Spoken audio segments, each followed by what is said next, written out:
degrees from Florida International University. And in addition, he completed advanced executive programs at Harvard Law School and the University of Chicago. And it's with great pleasure that we bring him here with you today to have a conversation with you guys. Howard, I'll turn it over to you and we'll open it up for Q&A at the end. All right, I'm super excited to be here. Thanks for having me, Jeff. So I'm gonna just play off of your boat analogy, and as we're going through this today, I want everyone to think about the fact that we're all in the same storm. Many of you that are listening to this are in different boats. So the way this storm is affecting you is very different. And I recognize that as I go through, but there's a certain mindset that regardless of what boat you're in, the stuff I'm going to teach you today is essential for success. So whether it was Corona time or not, we would be needing to talk about these topics. So the first thing I want you to think about today is, what would you do if you had an extra $1 million tomorrow? And as you think about that, I want you to realize that there is $1 million hiding, at least $1 million hiding in every single business.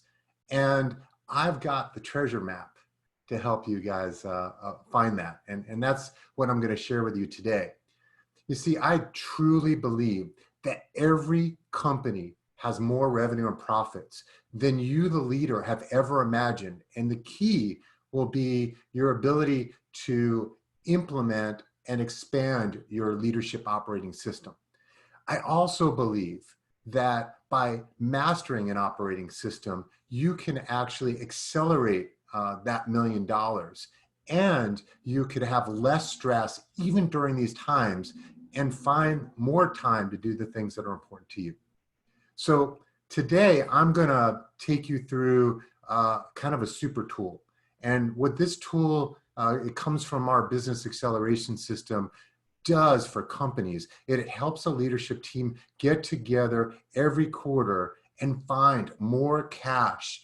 And all you have to do is focus on the right priorities. So just to kind of get us started and make sure you're all awake, type in your chat box, hey, I'm in, I'm really into this.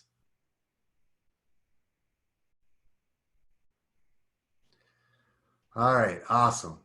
So we got some answers. At least I see some of you are not multitasking too much. That's important. All right, so let's start off with a story. So I'll never forget when David Rosen came to me. He's the CEO of Cura Labs. And he was super excited because his company over the last 12 months had just grown 52%. So he's really proud of that revenue. But I give David a lot of credit because he realized that revenue wasn't everything. And things weren't quite going the way he had hoped. So first of all, while his leadership team got along and were very friendly with each other, he was dealing with a lot of drama that was just not helpful. In addition to that, he had expected that as he grew, his net profit margin would grow substantially, and it didn't. So he came to me because he's like, Howard, there's got to be a better way to do this. I'm working my butt off, and I'm just not getting the traction I thought. And you see, and you guys heard my credentials earlier, I could really appreciate where David had been. I had been there and find myself there at times today. And what I realized was, as I looked back, and I was proud of all of the accomplishments that you guys heard of earlier, the reality was I was not as good a leader as I had thought. And if I was honest, I personally was hard to work with. My communication skills were not where they needed to be, and I definitely was not unlocking the potential of my team. So I too went out and sought a better way. And what came out of that was this business acceleration system and tools, which I then shared with David at Cura. And what we quickly did with the leadership team was we helped them reframe their strategy. Not a lot, just a little. We helped them figure out how to get the right people on the right seats. We got everyone in the company focused on just a few priorities. And then we put in what I would almost call a hyper accountability system to make sure the stuff we talked about was happening. And the results is what you're seeing on the screen. So they had a negative $200,000 of cash flow, even though they had that big growth. And 1 year later, they had a business that generated over $2 million of cash flow. More importantly, we took this business that had 4.6% net profit and moved it to a 20% net profit business. And the key that I want you all to understand, and as you're going to see as I talk today, it doesn't take big moves to make this happen. So I'm going to simplify everything I share with you, and I'm going to narrow it down. And basically, so first of all, I'm all about results. And more importantly, what we've kind of mastered is how do I get a lot more results with less employees? You know, after all, 60 to 70% of most businesses' investments, I don't like to call them expenses, are in people. So if we can grow a lot faster with less money, I'm sure all of you guys would want to know how to do that. And what I'm going to do is I'm going to share with you a tool and show you the 21 ways in which you can change your cash story. Every quarter, you can keep improving it. And more importantly, I think it'll be clear to you what actions you can take after leaving this meeting.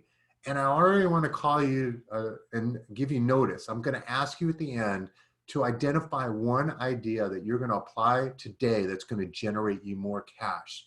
And I'm going to tell you, a lot of folks walk out of here with $1 million worth of ideas, even in 45 minutes time. So I'm going to start with open mind. And actually, open mind is not just for today listening to me. It's every day you lead. And the challenge I'm going to have for you is the last time you had a complete open mind was when you were born. And ever since, we're all screwing it up. And the reason is the more success we have, the more knowledge we think we have, and so on, causes us to kind of put blinders on. See, the brain works to try to be efficient. We want to make faster decisions. And we want things to go much easier. And so we cloud out the data that's in front of us. And some examples that I would have is, you know, our employees come into our office, they've got a great idea, and we're like, we've already seen that. We got this, and we don't even hear them out. And you leave a lot of opportunity on the table when you do that.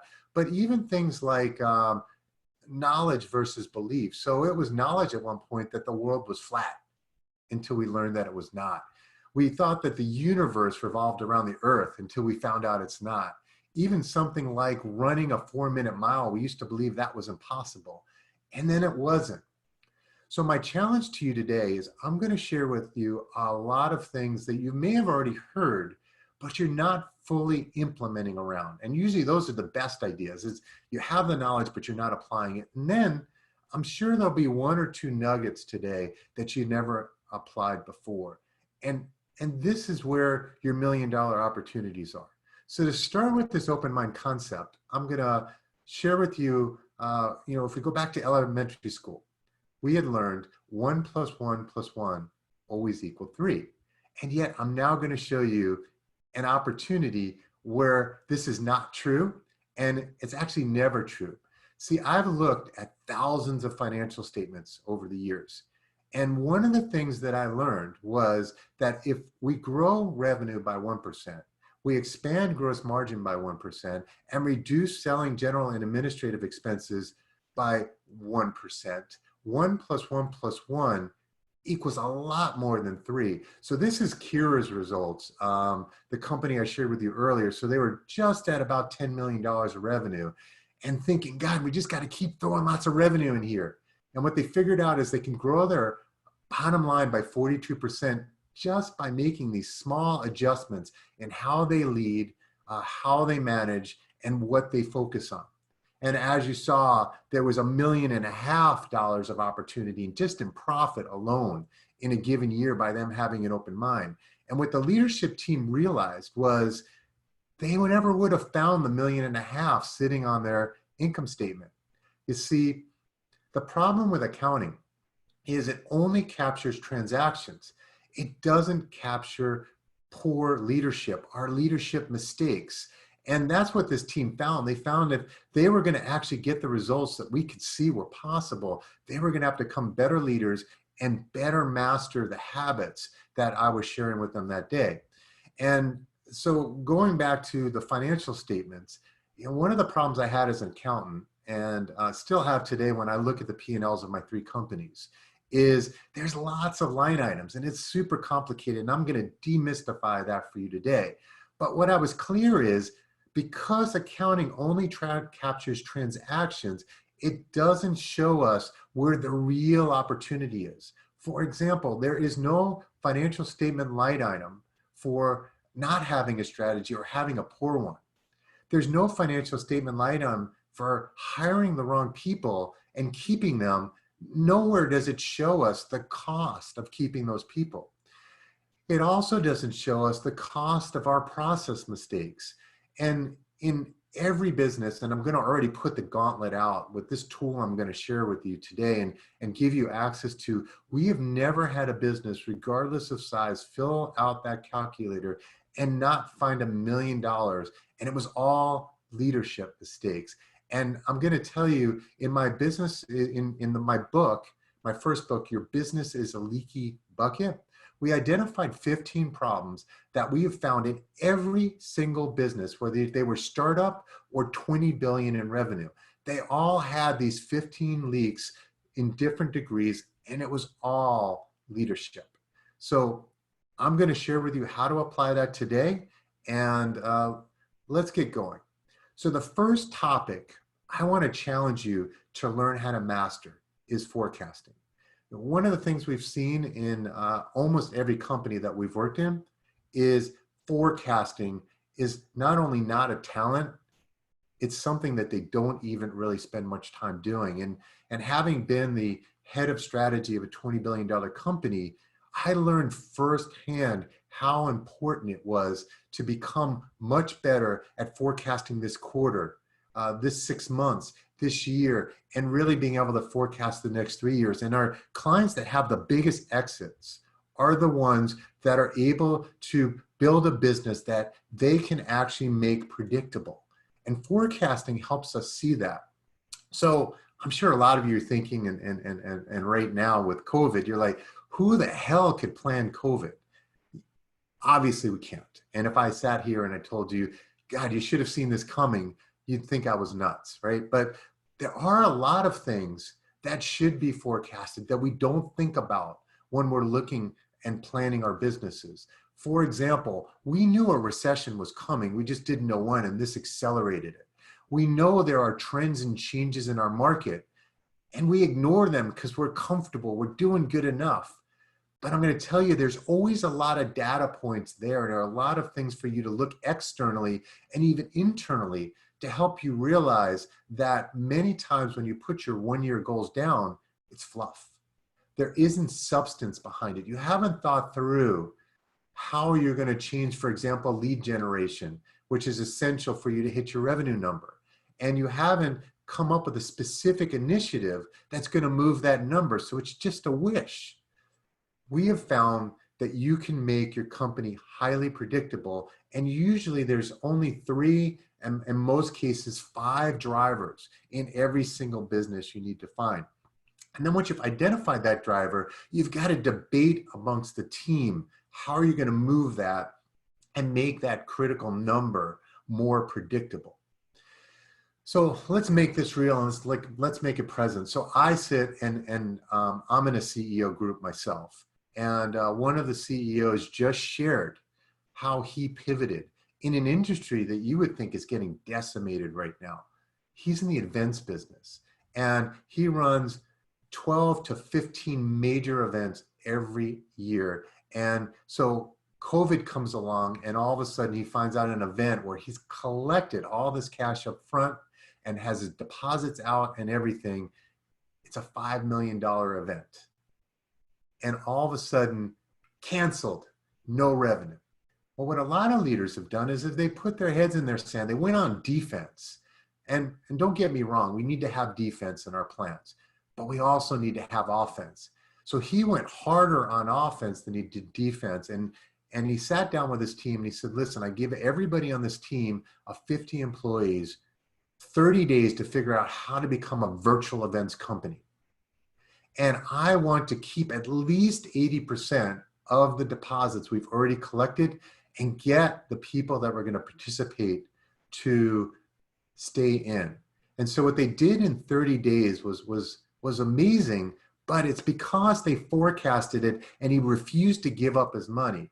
And I'm proud to say my colleague, he not only pulled off the game, he had 1,100 people attend. He generated more revenue than he was going to do in his live event and was a hell of a lot more profitable. And even more important, through April, and because he started out, and I'll be honest, he was having a record year, he's already generated more money in an events business through April than he did all of last year. So my challenge to you is you got to create a forecast, and then you got to fight with the team, set a vision and set a plan to go after it. And that's where we find our $1 million. We don't sit there and just cut our costs and hope it's going to do. So now I'm going to take you through that 21 ways where every one of you can find cash every quarter. And it's going to take some offense, folks. There's some defense in here, but it's mostly offense. And I'm going to take you through the structure of this, but honestly, because of time, normally I'd work you all through this. I'd have you do an exercise that we'd go back and forth. We'd share what you're coming out with. All I want to do is just give you the flavor, and then I'll give you what you need in the end. So you can either do this on your own, or I'll offer you some other ways in which you can get help. So first of all, I want you to realize that there's only 7 ways to improve your financial statements. 4 ways on your P&L and 3 ways on your balance sheet. So let's start with your, and P&L's income statement. Everybody uses profit and loss, different ways to define what I'm talking about. But let's start with the income statement. So there's only 2 ways you can increase revenue. Forget about all the line items, the products and services. You can either increase volume or you can increase price, period. Volume goes down, revenue goes down. Volume goes up, you're in better shape, right? Now, I am going to tell you that price is more powerful than volume. And we actually did that at Cure Labs. So what happens is when you increase volume, your cost of sales comes right off of that. Then your cost of your direct costs also come off of that, which gives you a lower net. When it comes to price, the only thing that comes off of that top line growth is the cost of commissions, because your direct costs have already been covered. So huge opportunity is price. Then we're going to move further down your income statement. And even though there's lots of line items again, your job is to reduce direct cost as a percentage of revenue and reduce overhead, selling, general, and administrative expenses as a percentage of revenue. That's it. And so here's the thing that I want you to realize is most companies are not doing a good job, and hopefully all of you that are listening to this are doing a good job of separating your direct costs from your overhead costs. And the reason I say that is direct cost, if you have your business model working well, should consistently move with revenue. And if your revenue drops, then obviously you know how much direct cost to take out. And if it's growing, you know how much to add. And it should move pretty consistently unless you improve your business model. And then overhead, to see, Jeff mentioned scale. We traditionally get scale by not growing our overhead, selling, general, and administrative expenses as quickly as we grow revenue. Actually, it should grow slower. So that percent should keep shrinking. And when it doesn't, you don't get scale, you just get bigger. So the other thing I want you to realize is the majority of the costs sitting in overhead, and the most controllable, the same thing in your direct costs, is people. And I'm going to warn you right now, we're going to spend a lot of time in that area because that's where you're losing a ton of money. And a lot of people learned, thanks to COVID, they were carrying too many people. But you know, they've always been carrying too many people, and we want to get that dialed in.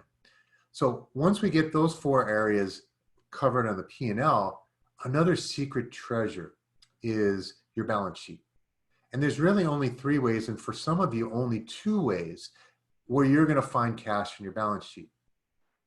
One thing that I want you to be careful of when you're looking at your balance sheet is I want you to look at ratios, because just because a number went up or just because a number went down is not necessarily a good or a bad thing. So when we look at ratios, which is how our balance sheet relates to our income statement. So for example, receivables is the first one that I want to raise, is your job is to speed up the collection of receivables. And you can't see that by looking at the actual balance. You can only see that by looking at how your actual receivable balance aligns with the revenue you're creating. So the first way we generate cash in companies is we get them focused on shrinking the days receivable outstanding. The second way we get you to focus on your balance sheet that applies to everyone is how do we use our vendors to give us basically free capital? So if you work on your terms that they find okay, and you match it up with how you have to match terms for what you're paying out or how you collect from your customers, you better match that. You're basically getting free financing. So our job is actually to try to extend our payable days without damaging our relationships. And then the last thing you can do is inventory speed. And I got to tell you, there was over $1 million in excess inventory sitting in Cure Labs. It was just a big treasure pot. They were just not managing inventory properly. And because it doesn't flow through their P&L until they have the revenue to match it, they just weren't looking at it. And that's why they had negative cash flow and didn't realize it. Folks, those are the only 7 ways, these 7 ways up on your screen to improve financials. Now, I told you 21 ways to improve them, right? There's only 3 ways to improve them, and we're going to be going through this now. The first one, which is showing up last on my screen, but the most important one, is the right people in the right seats doing the right things. And the higher the percentage of employees we have that doing that, the more cash you have. The second thing is we got to find the mistakes in our processes, the mistakes in our business model, so to speak, because when we reduce those mistakes, cash just shows up. And there's usually some that are costing you a lot of money. The last thing that you can do is you can improve your business model. Let me just get to work here. Let me start giving you some examples. And let's get to work on the big one. So I have never had anyone fill out the calculator and not have at least $1 million that was getting lost in people. Let's figure out why. So first, I want to change the way you look at not only people, but that cost line item on your P&L. So I want you to start thinking about your P&L as revenue and investments. And those people are assets. If you're using the traditional paradigm of human resources, you're in trouble. I want you to use the new paradigm of human capital management. And basically what that says is people are assets and not resources. When we have resources, we just use them and then we throw them away. When we have assets, we want to find the very, very best asset. We want to take care and grow that asset. And obviously we want to get a long life out of our asset. And that's what people's all about. And I want you to start thinking about that payroll number as a multiplier rather than a percentage of a revenue and an expense. And it's really, really important because what we're finding in businesses, and I'm a big labor efficiency junkie, and if you haven't read Greg Crabtree's book, Simple Numbers, that'll teach you everything you need to know about the labor efficiency ratio. But what I've learned by working with this is that we had to start capturing the cost of all those poor performing employees. Because one of the things I've learned over time is it costs us anywhere between 4 and 27 times revenue when we have a poor leader, a poor manager. And obviously it's as low as 4 when we're dealing with leaders that are at the front lines, those supervisors. And the 27 is the CEOs that can't get out of their own way, that are compromising everybody else in the company. So in our example here, what you're going to see is for every dollar you're spending in payroll, you should be getting a multiplier of somewhere, and I'm going to lower it all the way down to 5 times. So when you keep that manager that's not performing because they're really smart but horrible managers, or they know a lot about your industry but are horrible managers, they're costing you 5 times their salary. And then when you go below that and you start looking at your team members, we talked with Greg Crabtree, now we've looked at hundreds of companies. And what we figured out is a good barometer, if you don't know your labor efficiency or where it should be, is on average about 2.5 times their salary. Now, a few of you may be having trouble with this. You may be looking at your business and saying, well, at least the person produces something. Why would I do the whole 2.5 times? What you're not realizing is when you have a poor performer, they slow everyone else in the business down, everyone around them. You as their leader or the other manager who's their leader, they're slowing people down. So even though they're contributing, they're actually a subtraction rather than a multiplier. And they should be a multiplier. So we've got to push more of our people to be multipliers. The other thing that I want you to think about is the cost of open positions. So I remember one of my clients, she's like, Howard, this is not a big issue for us. We don't hire that many people. And I was trying to tell them they needed to hire an HR person. They were like, but that costs $75,000 a year. I just can't see spending that. And I don't want to hire recruiters. So I said, all right, first of all, let's figure out how many people you've turned over in the last year and how many people you really hired. She's like, it's so few. And then all of a sudden her team started rattling off and they were able to rattle off 20 names. She's like, oh my God, I didn't realize we hired 20 people this year. And most of them turned over a couple times. So now if you get back to that multiplier, what you're going to figure out is for a $50,000 position, every month that it's open, it's costing you $10,400. And for every week it's open, it's costing you $2,400. And all I'm doing is taking that $50,000, doing the 2.5 times and dividing it by the months and by the year. So now if you look at your business, and on average, most of our clients, let's take out this little small window here, always have 2 to 3 positions open at least, and many of our clients 10 or more open at every given time. So what I want you to realize is this leap, the faster you can recruit, the better you can get at recruiting, the better you are at building benches of potential candidates, the more money that shows up on your income statement. Because the reality is you wouldn't fill a position unless you expected to get a return. At least I hope not. All right, another thing I want you to look at payroll. So I had a client that last year when things were great, he needed 2 more leaders. And he got stubborn because the market, the people that he wanted for each of these positions wanted about $25,000 more than what he thought the positions were worth. So he let it go and he let it go and he let it go. 9 months later, I went back to my client. I'm like, all right, so what does this cost you?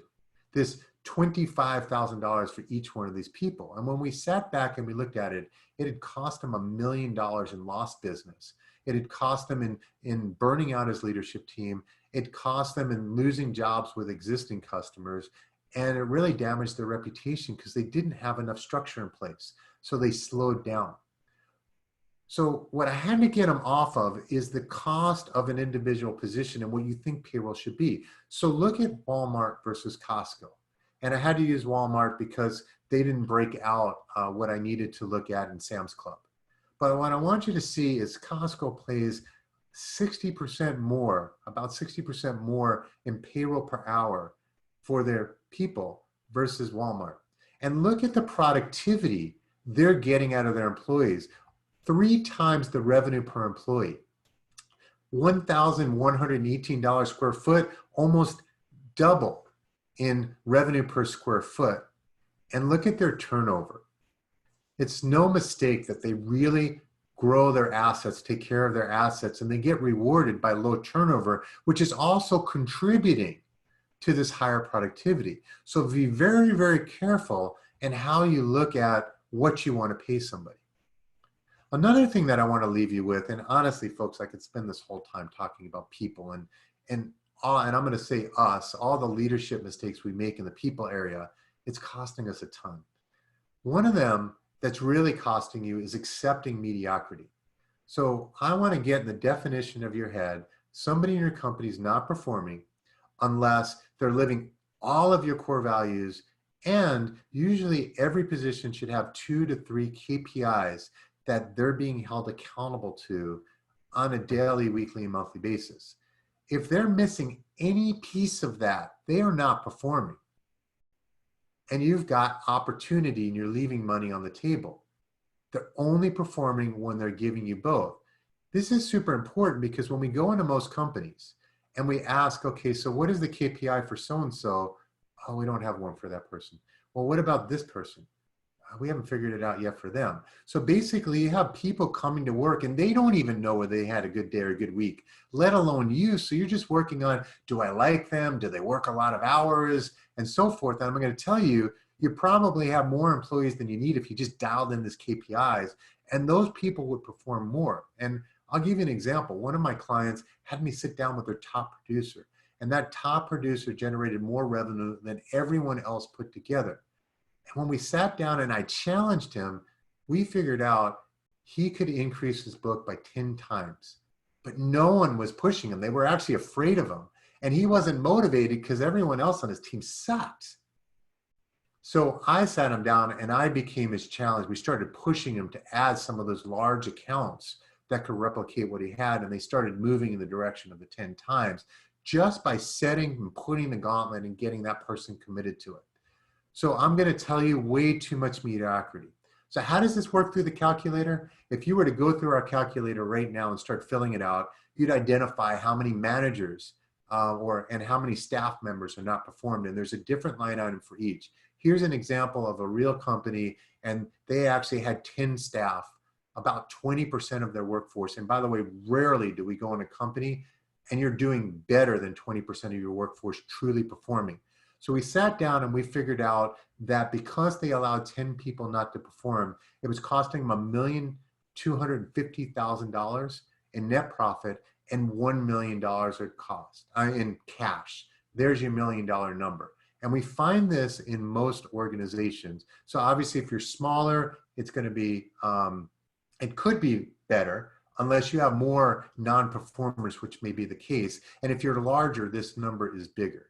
And we do the same thing for managers. And then we get them to calculate the cost of open positions. So I gave you the example. Most of our clients have 3 open every single month. That's costing them $562,500 every year and $480,000 in cash. And don't get caught up in the numbers now. You'll get the formulas on how to all do this. The calculator will show you how to do it.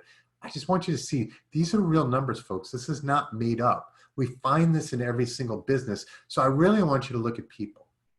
Now, to keep us moving and to leave time so that we can have more dialogue and maybe some real life examples with all of you, because you all just don't want to hear me puff and wind.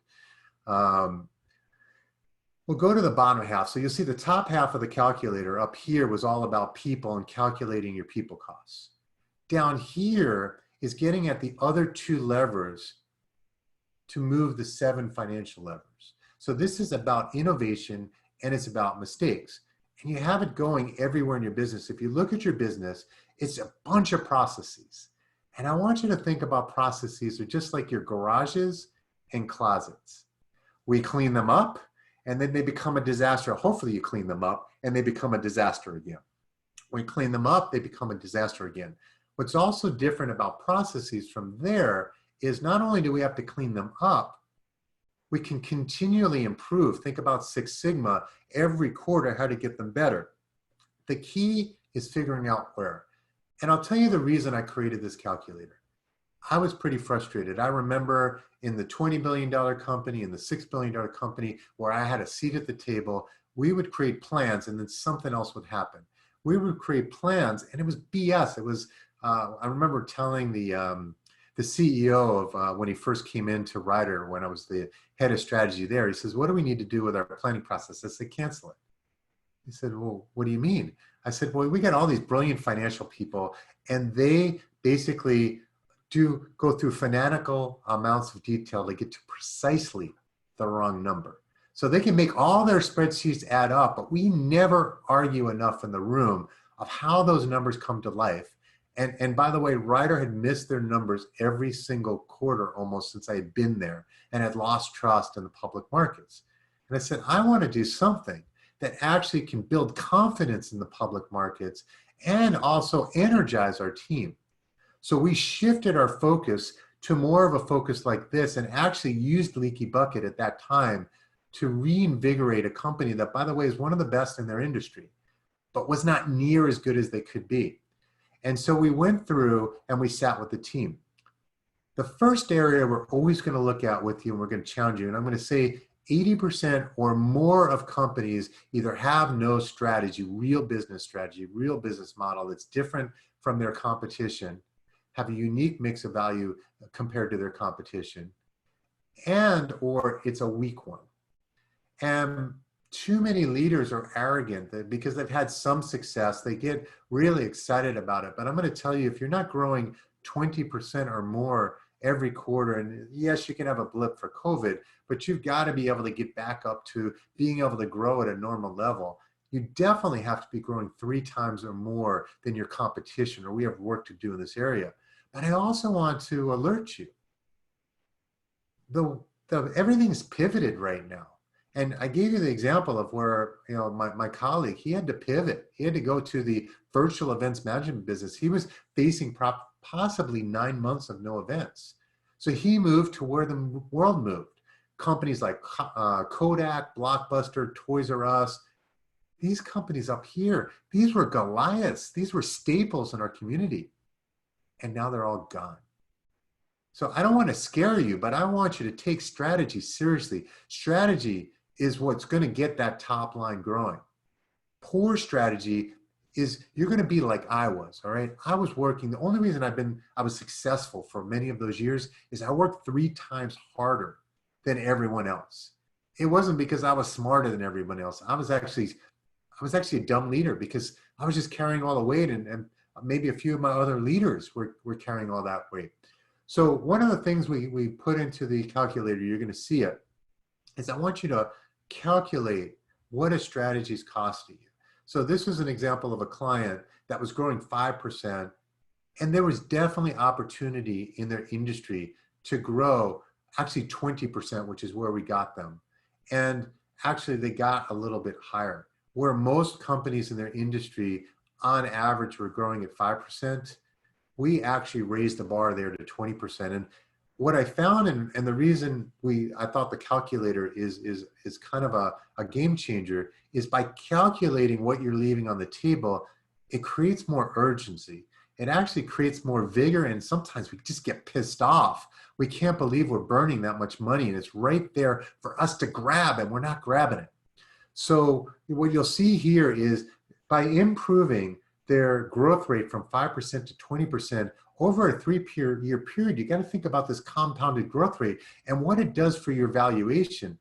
That means this $10 million company over 3 years would leave $5.2 million of revenue on the table if they stayed complacent with being just average with everybody else, and profit by doing that and not even changing their gross margin, which were $2.6 million, compounding it over 3 years, and over $2 million of cash. And when you think about your valuations, I want you all thinking valuation, you eventually want to exit. Whatever your cash number is in an individual year, multiply that usually by 4. And it's a good barometer to get you started in thinking about, it's not only a $600,000 cash impact, it's a $2.4 million valuation impact. And I want you to think about with all of these. So I mentioned earlier how important pricing was. And I'm going to tell you, particularly in this market, most people are afraid of pricing. And I'm going to tell you that is where you need to be thinking about, because it's the most valuable. So we sat in a room. Pelican Wire is one of the leaders in their industry. And they had done everything possible. They had built Six Sigma in the company. Everybody learned lean. They kept reducing their costs. And all they did was eat the improvements because they didn't change pricing with their clients. So they had cut all their costs as far down as they could, and profits were not going anywhere. So then I asked the magic question: what can we do in terms of pricing? And they had probably 1,000 SKUs of, and they make this fine wire for manufacturing equipment. And there was about 10 SKUs that they offer that no one else on the planet could deliver. And I said, when was the last time you increased any prices? And they were like, over 10 years. I said, I got to imagine your labor's gone up quite a bit over the 10 years. They said, yeah. And I said, what do you think, if you were to reprice this today, you think it should be? They came up with that number. And then we asked the room, if you went back to your clients and said, this is what your price is today, would they even blink? And the answer was no. So in those 10 SKUs alone, and remember they had 1,000 SKUs, they made a $500,000 profit opportunity for their company after they subtracted commissions. They were going to go back after that and figure out all the other SKUs. This was $1 million opportunity. They already had the business and they were giving it away. I want to challenge you not to be afraid in this market to charge what you're worth. The other thing, and this is kind of one of my favorite operational mistake stories. This is a company that was Hospital Physicians Partner. I didn't put their thing up there because they don't exist anymore. They went up selling. Not too long after this, we helped them dramatically increase their valuation. And the biggest opportunity, so we had 24 leaders in the room, $250 million plus company. We broke them all out with the calculator and we put them into competitive teams to suit who can find the most money filling out the calculator. One idea was worth over $25 million, a 10% improvement into net. And what it was this. So what their company did was they helped emergency rooms outsource to them to kind of help them better manage the doctors and the efficiency and the profitability of emergency room. And there was a change through the insurance companies that required them to check a box for something they were already doing or they would not get the money. And what they found was on most cases, the doctors were forgetting and the administrators were not checking this box. And it really had to start with the doctor. So man, they got super excited. This was so easy to implement.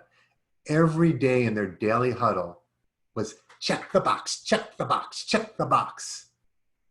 And the money just started showing up. You couldn't get through a day where somebody didn't remind you to check that box. Folks, I can give you other examples of where we made one process change in a sales process and it went from 20% close ratio to 80% close ratio. These are leadership and management mistakes, and you're just accepting mediocrity because that's the way it's always been. And it doesn't have to be that way. Let me give you an innovative opportunity. So we do a lot of work with restoration contractors, construction companies, and as you know, in the construction industry, a lot of those folks are not technology savvy, they're tradespeople, they don't really leverage technology, and a lot of great technology showed up in the restoration industry. And this client wasn't using it. So we found the two best technologies for them to use and apply into every job in their business. And they added 600 basis points to gross margin. A reminder, folks, they already had the business. They already had the cost structure. So that 6% went straight to their bottom lines. And it was right there to have, but they had so much inefficiency in the processes that technology allowed them to pull out. You know, another example of this is an advertising company that all they worked with was franchises. And many of you probably have heard Orange Theory. They're all over the country. That was one of their clients. And one of the problems they had was every time a new franchisee joined, they had to go through their system. It took 2 or 3 weeks to get them up and running. Not only that, it took a lot of man hours and it touched like 3 or 4 different people in the CEO's company.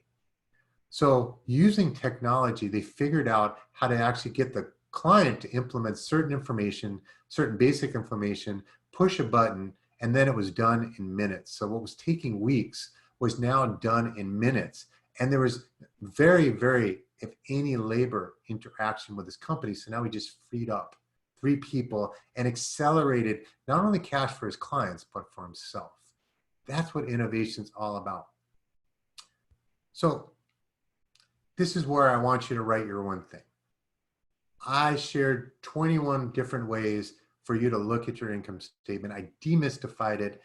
And we talked about, either innovating in those 7 financial statement levers, improving a process, or getting much, much better at getting, keeping, and growing people and managing them to a lower labor efficiency.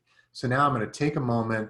I want you to write in your chat box, because I want your peer groups to hold you accountable. What's the one thing you're going to go back and implement it? And it's worth at least $100,000. It should be probably $500,000. Otherwise, you've got your company focusing on the wrong priorities.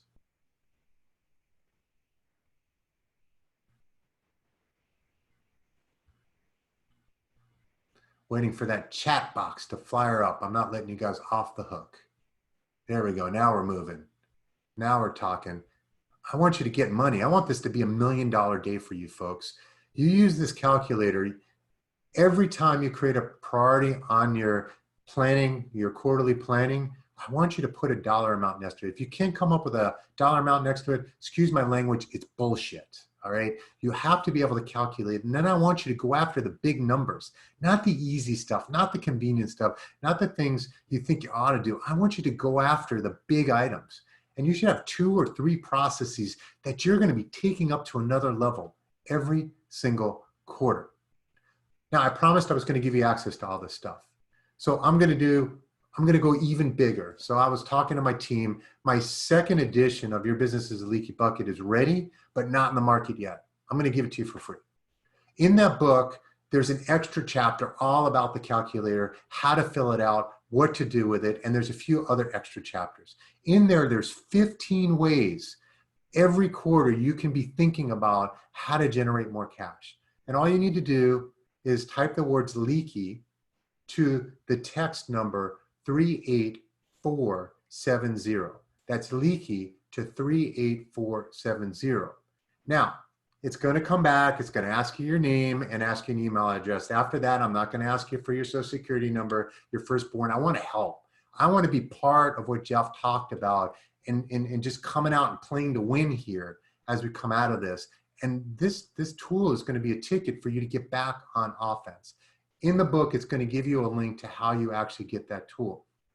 The last challenge I'm going to have to you is I know you're in peer groups. I'm in 2 of them. I'm in a coaches peer group that I created several years ago. I'm in a CEO peer group.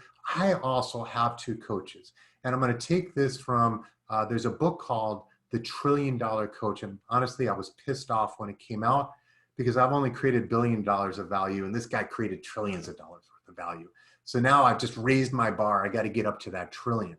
But what was important here is the book was written by Bill Campbell's clients. Bill Campbell passed away and he was always very humble.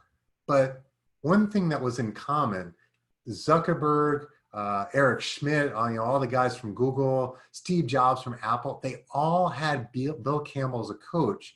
And what they said clearly in this book is they never would have created $1 trillion worth of value if this guy wasn't whipping their you-know-whats.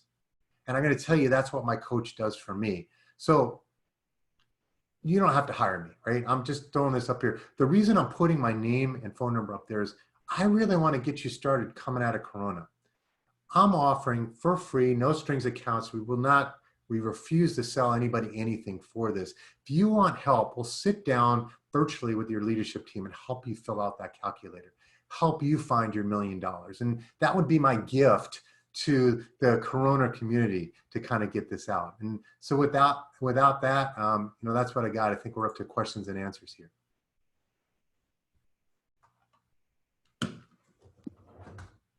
Awesome. Well, thank you so much. I've got a couple of pages of notes here, and I'll get the question started. Thank you for offering to give everybody the book for free, and thank you for offering to help everybody fill out that calculator thing for free. That's fantastic. One question is if sometimes people get used to what they have to do or don't have to do, and if the CEOs watching this maybe don't have all the KPIs in place that they wish they did or should have, and they go to implement some of these things, there's sort of that resistance versus if it had just always been that way and everybody knows it, expects it, and it's just very common. Do you have any advice for for if you haven't been disciplined with KPIs to implement with that resistance, and how to get you know, the KPIs that they determine these are important KPIs, to get them sustained and past that? So great question. Thank you so much for answering. I'm going to break it into two pieces. Okay. So first of all, and I found this even when I hired my coach, was when people hire us. You know, I've been in the change business my entire career, even when I was inside companies. And one of the things I found, which is why I want you to think about, you know, the dollar amounts and all of that, is you will never change unless you want something bad enough.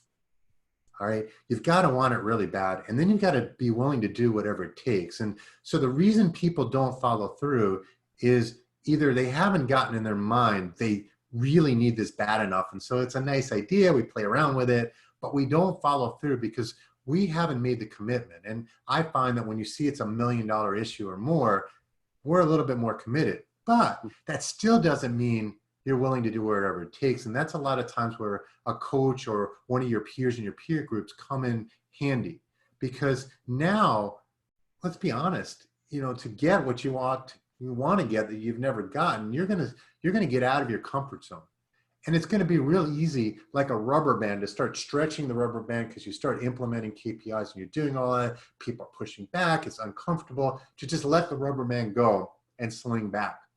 What you have to be able to do is mindfully be able to step out of that rubber band and now see the world differently. And so the couple of things that I found is, and I've been trained in neurological linguistic programming, and it's fascinating stuff, is first of all, none of us know the truth because we only take in 1% of the information that's in front of us. So even in my room right now, I'm concentrating on you guys. I'm not seeing on what's going on the sides behind me. I'm not seeing what's on the shelf behind me, the shelves in front of me. I'm just focused here right now. And it's causing me not to see the other 99% of what's going on. And then I build my truth in my head based on that 1%. And it's bullshit, folks. So what we have to do is, the first thing we have to do is figure out what's the assumption that gets us to do what we're doing today. And then you've got to challenge your team is, what are alternative assumptions that we just haven't allowed ourselves to lock in, or we're just going to lock in just like my friend did. I want to become an events management business online. Yeah. We're shifting our thing right now, but you've got to shift your mindset and then glue in and lock into that. And then you've got to realize another thing, because you mentioned, now you're going to start putting KPIs in places. This is not to penalize people. This is to help them, you know, think about it this way. If you went to a sporting event and there was no scoreboard, how excited would you be about that sporting event? I'm not excited at all, right? But as soon as you start putting numbers up and I see, oh, my name's next to, I'm supposed to be getting rebounds and I don't have enough, I'm now motivated because I don't want to fail you. I don't want to fail my team. And that's my job, is rebounds. So now I'm going to hyper focus on that. And so we get people hyper focused. It actually becomes psychologically motivating as long as they're realistic. Well, thank you. And I want to be respectful of everybody's time. We usually get them in and get them out within the hour. I want to make sure we get in any other questions from you guys. If you want to put it in the chat, I can read it out. Well, anybody wants to add a question at the end there. You mentioned pricing is real important, even more than increasing the volume. Any advice on increasing the confidence to be able to increase the pricing? So did you say competence or confidence? Confidence, like to feel confident, like, okay, we're going to do this. We're going to charge more, because isn't that like the biggest barrier? People are just fearful that. So they're fearful of losing clients. Now there's a couple of stages to this. First of all, so in the Pelican Wire example, they had a competitive advantage. They had a product that no one else had, right? You should have lots of confidence that you actually own the market on this product. You actually set price. They don't, because they can't get it anywhere else. So you're going to have situations like that. So that's an extreme. But the other part is, many people aren't able to do it because you haven't solved your strategy problem. You haven't created a unique mix of value that's super important to other people. And if the buyer doesn't find it super important, then it can be a train wreck. So I'm not going to deny it. But the reality is usually it's in your head. And we've seen this from business after business. If you raise prices, say 2%, no one notices the 2%. But that 2%, as you saw, 1 + 1 + 1 to the bottom line is huge in terms of growth and profitability. It could be a 42% growth in your bottom line. So I'm not saying, raise your prices crazy. Right. Raise them a little bit, recapture some of that. And Right. if your customers really value you, they're going to pay the value that you're delivering. Got it. We have time for one last question. Anybody wants to chat it in there at the buzzer beater cue? Um, One last question would be, if leaky buckets are caused by inefficiencies, what are great ways to detect those inefficiencies? So, the easiest way to detect them is you have KPIs, and I recommend 1 or 2 for every role in your company. When you see that, and then you actually know, and you keep raising the bar on what the standard needs to be, it's going to kind of point you in the direction. Uh, One of the biggest reasons this is happening is there's usually no accountability at the leadership level. There's more accountability below the leadership level, and you've surrounded yourself with mediocre leaders. So I want to challenge you. What are the 2 or 3 things that would never happen if you didn't have those leaders? And I'm going to tell you, one of them is labor efficiency. Start calculating that down to labor efficiency, and you're going to find some of those managers, you may love them, they may be family, but they suck. And you've got to get rid of them and get the right person, because the right person is going to want to get that labor efficiency up, because they know what their biggest thing they manage is people. And they're going to find the KPIs, and they're going to keep finding levers. And then every planning cycle, bring every single leader into the room and say, all right, what's the one measure, if I actually expose you to everybody in your industry right now, you'd be the most embarrassed about? That's the one we want them to focus on. Or which KPI do you think we can even increase 1%? Remember the 1% rule. So one of my clients, and they've stayed with us through Corona, and they've already re-upped for the next year, and our contract's not even done. We used 1 + 1 + 1 as a theme with every employee in the company. So that meant everybody had to think about every month, every quarter, how do I improve 1%? And it was worth tripling their bottom line. Yeah, that's amazing. Keep Amazing. it simple. Yeah. So guys, take them up on the offer to get that book for free. Take them up on that offer to get some help going through and filling in that calculator. Um, uh, Thank you so much for your time, for all the examples and case studies that you shared. Thank you guys for being here. I'll send a replay of this too if you wanted to go watch a particular thing he said at a certain point. And for those of you guys that are watching this on the replay, have a great rest of the day. Thank you, Howard, for being here, and we'll see you guys at the next upcoming meeting. I'll talk to you soon. Thank you, everyone, Thanks, for your Jeff. time. Thanks, Howard. Thank you.